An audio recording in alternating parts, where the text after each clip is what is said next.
You want to feel good? Yeah. Let's feel good. You want to feel good about the Phillies? Yeah. We know how to get you feeling good about the Phillies. This portion of the program brought to you by TrueMark Financial Credit Union.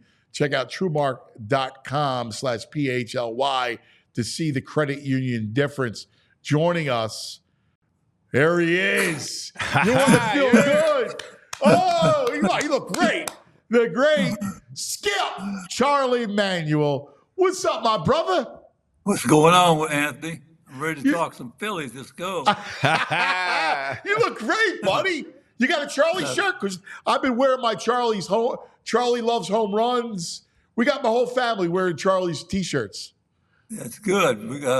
We started yesterday. We started a new season in the 8th inning. You're so right, man. I felt so much better yesterday when you saw Wheeler come out and get that and pitch the way he did, and Bryce getting out of the slump. Right. Yeah. That was a pick-me-up game for us, and I like what we said. Like we can talk about us losing 6 in a row, 13 out of 17 or something like that. But we were 21 games over 500, and we've got like 51 games to play.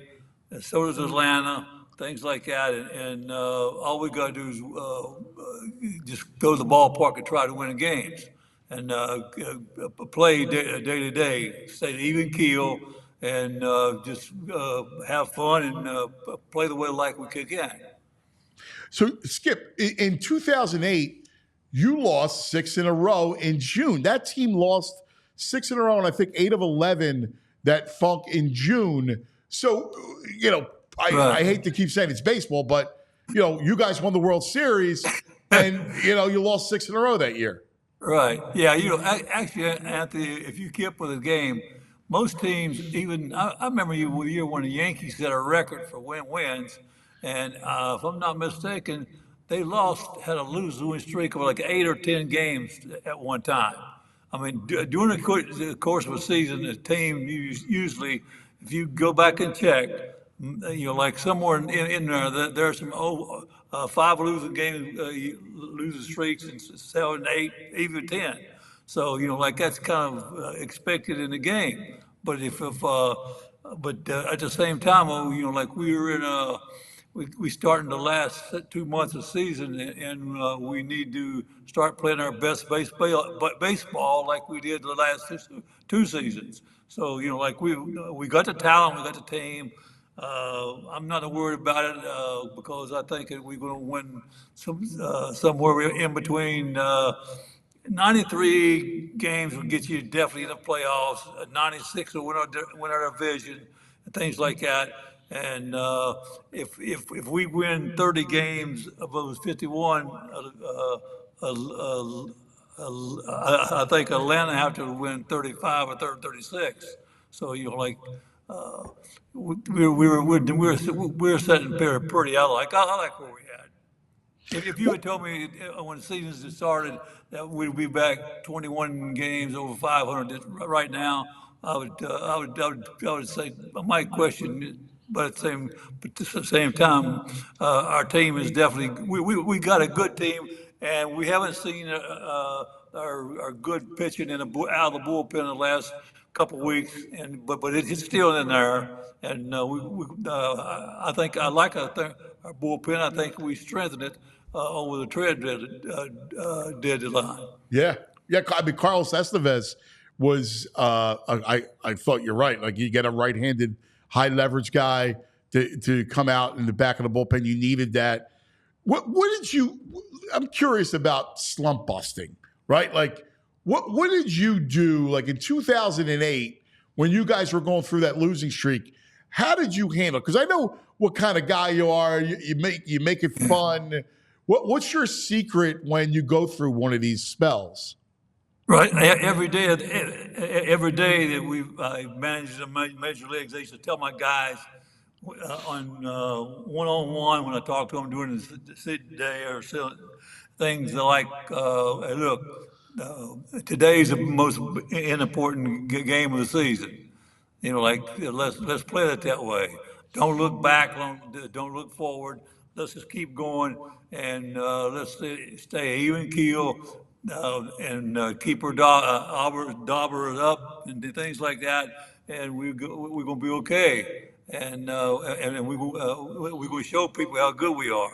Everything's a positive. You don't ever throw no negative out there. Everything is we It want makes to do it. sense. It's Yeah. not like we're doubting ourselves. And when I look at the Phillies this year, I think that this is the best ball club that they've had for quite a while. And they've been going to the World Series playoffs the last 2 years. They did, and 2 years ago they went to the World Series. And last year they went deep in the playoff. So like the experiences have definitely helped their team, and they play to get together. And I'll tell you, like I said in 208, why shouldn't win if the Phillies can't win? Who says the Phillies can't win? You know, That's right, brother. I mean, what not? Why can't it be us? Whatever.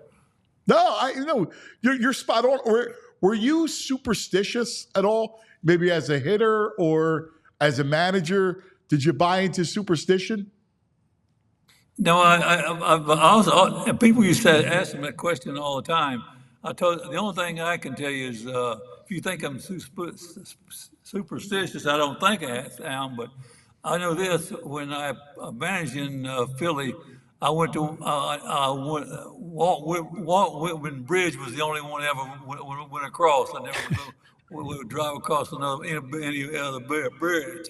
So I kind of that's kind of been superstitious, I guess. But as far as playing the game, no, not really.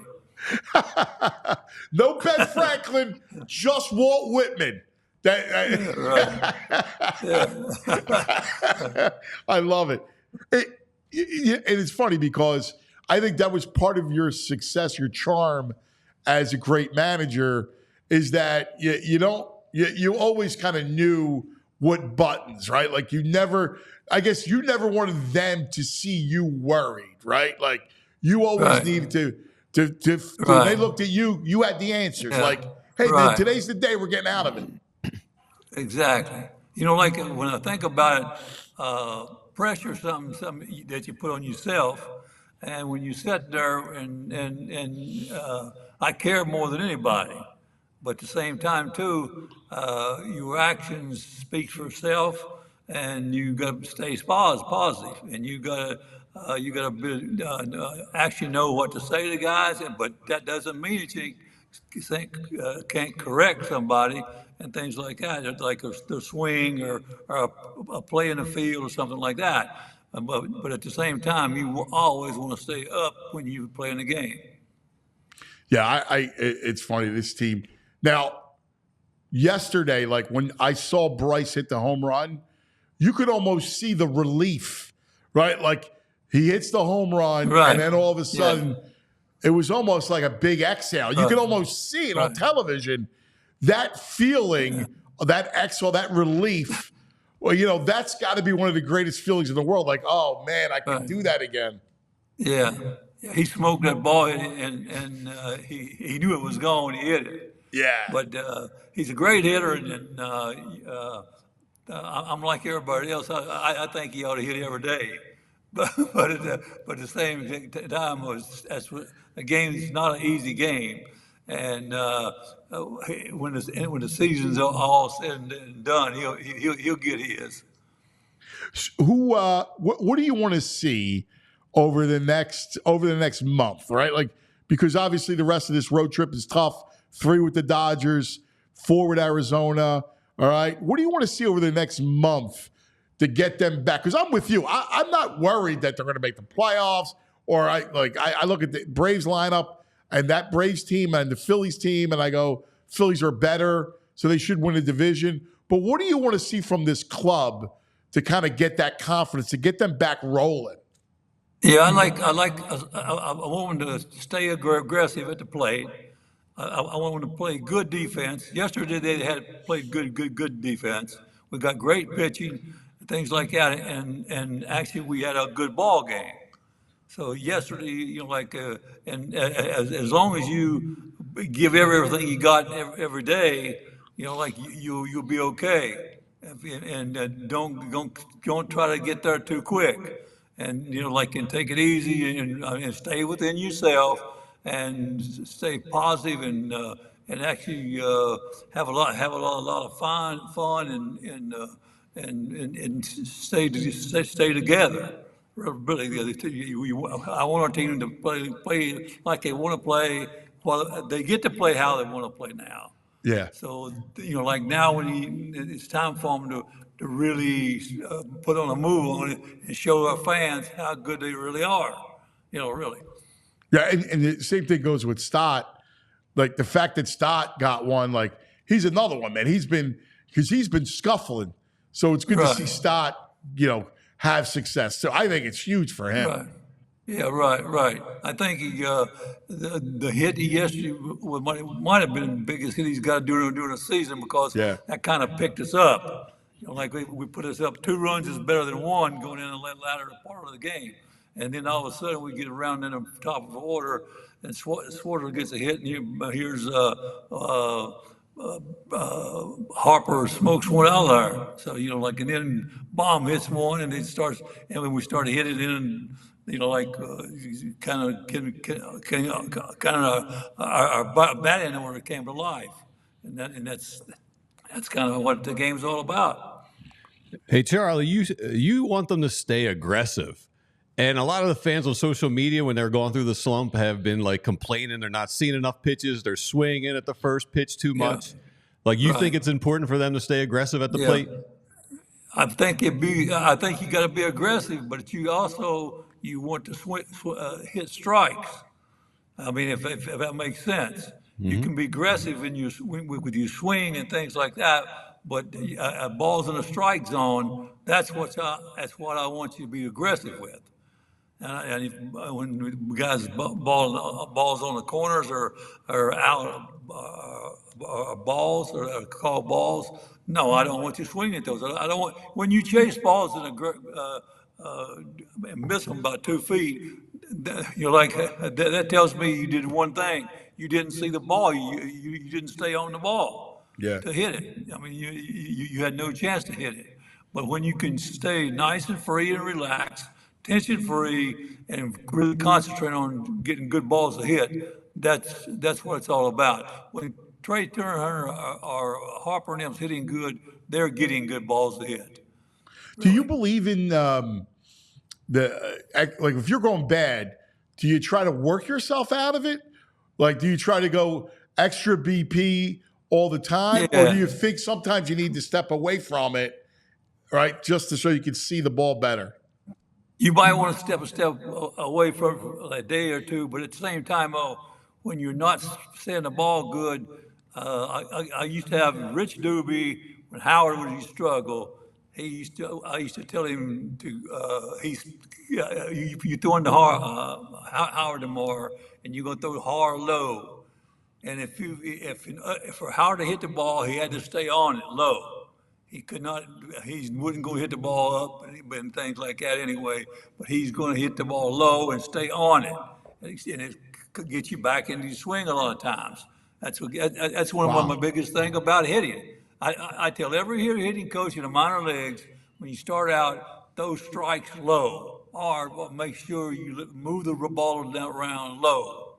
I told it to Sorrento and Maley when 2 years ago when Otani was here, and they did it. I showed him a phone when they answered me back and things like that. And I looked up 3 days later. He's crushing the ball, and he's been hitting it away ever since. And he does one thing wrong when he gets in a hurry to hit.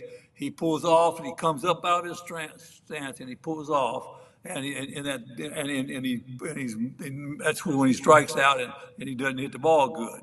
But as long as he stays on the ball and stay down through it, like George Brett, he made a statement the other day. Brett made a statement up, when he said he's tired of hearing the launch ankle. He says, I hit the ball and I hit straight through it. That means when I say hit the ball, hit out front, that's what I mean. Stay on Right. it, through it, and have a big follow through. And that's what gets carried to the ball. It's what also that's what helps get up in the air. You know, it's so interesting. I love hit, like the science of it. You're a hit doctor in so many ways. Like it's funny. You always get in trouble when you rush through it, right? Like Right, you exactly. can see. You know, it's my lesson to my kid all the time. I'm like, dude, Right. you know, Right. you got to calm down and you got to don't rush. Get in the Right. box, and you see what Ohtani. Ohtani Right. will do that. You're right. He'll get in trouble when he Right. rushes through it, and Right. then he'll start chasing up too. He Right. can start chasing Exactly. high. Right, exactly. But at the same time, too, you know, like if you want your son to be a good hitter, you start him out when he's little, and make sure that you throw balls like from a belly button down on him, and just let him get his swing in, and he'll start hitting balls hard. He'll be hitting through the baseball. And every swing you got, there's an arc in your swing, and the smaller the arc is when you hit the ball, that shows that you shows on the baseball. Now Ted Williams said that the longer my arc, the farther the ball goes. I told him, I said, well, bigger the arc, the slow path to the bat, the ball is. Really. Yeah, So, you're right because of that big like, arc. You got a right, chance to miss. exactly. That's the big miss. Right. It Yeah. goes far, but at the same time, you don't stay on the ball as good. Yeah. So, Yeah, that's Skip, you're the best, man. Look, automatically, I feel better just talking to you, right? Can I ask one more? Yeah. right. Yeah. Hey, Charlie. So we saw Hoffman have a bad sixth inning the other day. He hasn't pitched in the sixth inning in a while. As a manager, is that something that can get in a relief pitcher's head, like a situation he's not normally doing? And is that something you would consider before you brought him in the sixth inning? Yeah, I think it would nowadays. When I was the manager, I might thought something about that. But nowadays, with the way that the game, how they bring, sometimes they'll bring their setup guy or closer early in the game. So I don't really, like I'm not saying I like it and stuff like that, but at the same time, that's what they do nowadays.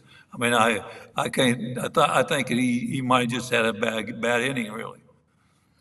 Yeah, we talked about having roles in the bullpen, and Right. it frustrates me nowadays sometimes because it's like they don't. You had Lidge go perfect, right? Like that was the whole thing. Right.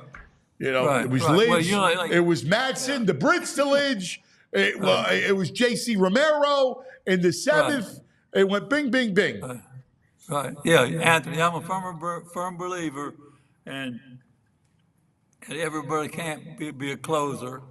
And there's setup guys, and there's closers, and there's got middle relievers and things like that. And when you get them, they like to know where they stand and where they're going to pitch and things like that. But at the same time, like you got to get to know your pitchers and the ones that can handle that and be ice water and stuff like that, like White. Yes. And stand there, and if you start getting hit, they take it, and they keep trying harder and harder. But like some guys can do it, and a lot of that guys can't, and that's knowing your pitchers. I'm never. I don't like when I got one of my starters was Holiday or whoever. I don't like ever taking him out of the game if he's got like say 90 pitches or something like that when we got a close game, because I'm not bringing in somebody better than him. And I used to watch. I don't want to get tired, and I don't want to overuse him, but at the same time, he's special. Cliff Lee's special. Hamill's is special, and the things. But there's a reason why they're special. because they're good in what they do. And there's guys that can stay out there for a short time, and they can stay, cool and stuff like that. But they lose. I call it. They lose thought of the game and the feel of the game, and they can't handle it. Yeah, yeah. No, it makes perfect sense.